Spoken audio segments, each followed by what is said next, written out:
નમસ્કાર મિત્રો, સ્વાગત છે તમારું અમારી YouTube channel Gujarat jobs and ન્યૂઝમાં.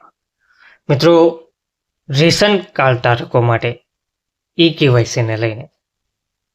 ગુજરાત સરકાર દ્વારા એક મહત્વપૂર્ણ પરિપત્ર જાહેર કરાયો છે. 12/2/2025ના રોજ આ પરિપત્ર જાહેર કરાયો છે,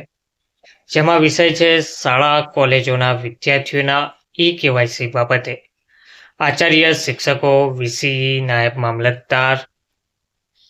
પુરવઠા ઝોનલ અધિકારીશ્રીઓને જાણકારી તેમજ તેમના પ્રશ્નોના નિરાકરણ બાબત.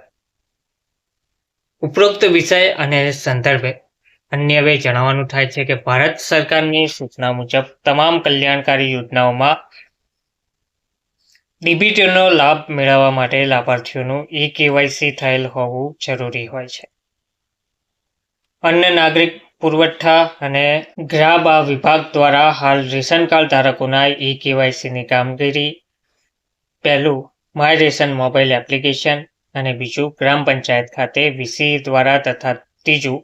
અધિકારી કર્મચારી વીસી આચાર્ય શિક્ષકો દ્વારા પીડીએસ પ્લસ મોબાઈલ એપ્લિકેશનથી કરવામાં આવી રહેલ છે.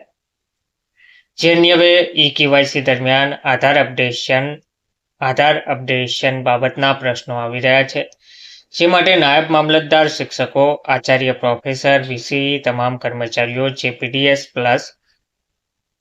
એપ્લિકેશનનો ઉપયોગ કરી રહ્યા છે તેમજ મહાનગરપાલિકા ઓપરેટર, જુનિયર કારકુન,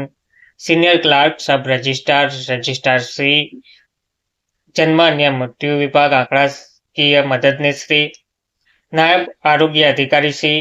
એમઓએચ મેડિકલ ઓફિસરશ્રી, જનસંપર્ક અધિકારીશ્રી તેમજ નગરપાલિકાઓ ચીફ ઓફિસરશ્રી, કારકુન, ઓપરેટર, સબ રજિસ્ટ્રારશ્રી, જન્મ અને મરણ જેવા તમામ અધિકારીશ્રી કર્મચારીશ્રીને તેમજ શ્રમ, કૌશલ્ય વિકાસ અને રોજગાર વિભાગ હેઠળની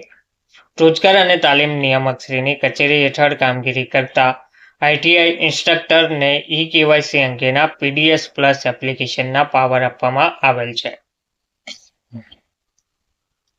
જેથી કેવાયસીની કામગીરી સાથે સંકળાયેલ વિવિધ કર્મચારીઓના અધિકારી કર્મચારીઓને કેવાયસી દરમિયાન